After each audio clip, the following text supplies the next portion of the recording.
En ce temps de carême, les textes qui nous sont proposés aujourd'hui, en ce mardi, sont des textes qui peuvent paraître assez durs.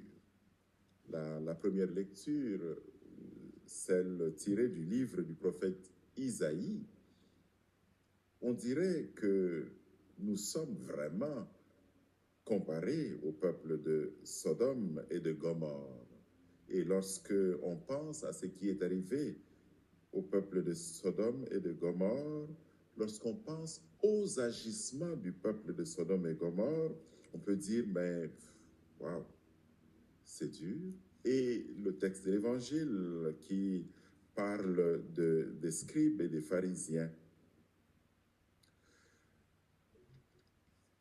Il faut toujours se rappeler que lorsque le Seigneur nous parle, il ne veut pas nous camper dans une position. Il ne voudrait pas nous enfermer dans une boîte. Non.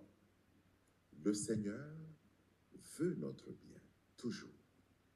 Ce qu'il recherche, c'est de nous mettre en marche, de nous élever, de nous établir dans notre dignité de fils et de filles.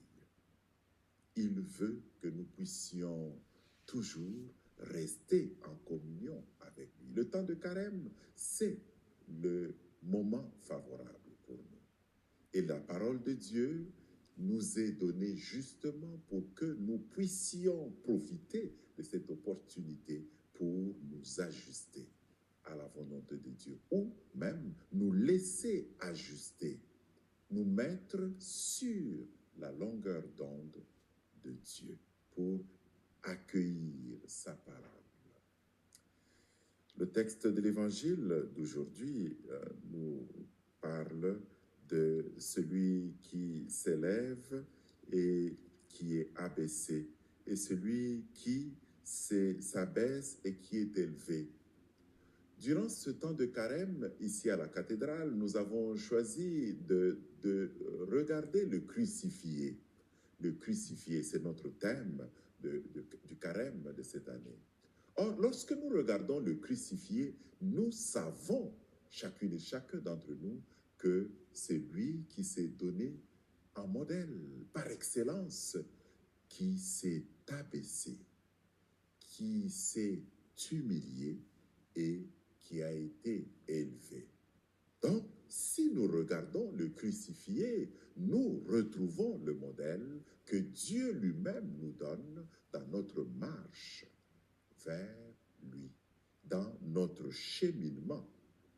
Et l'on peut comprendre la première lecture qui parle de la conversation avec Dieu. Venez, discutons. Le Seigneur veut même se mettre dans un dialogue, dans un échange, dans un partage avec nous pour que nous puissions nous mettre à son école et que nous puissions justement regarder le Christ.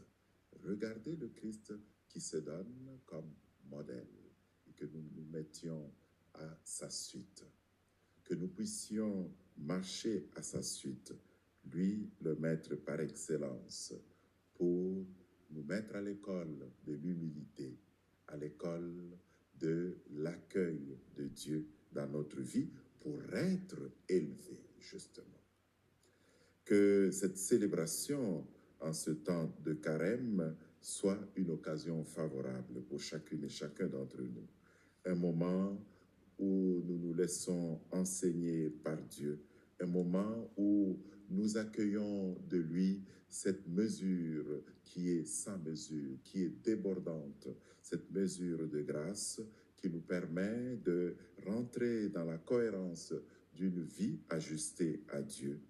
Au nom du Père et du Fils et du Saint-Esprit.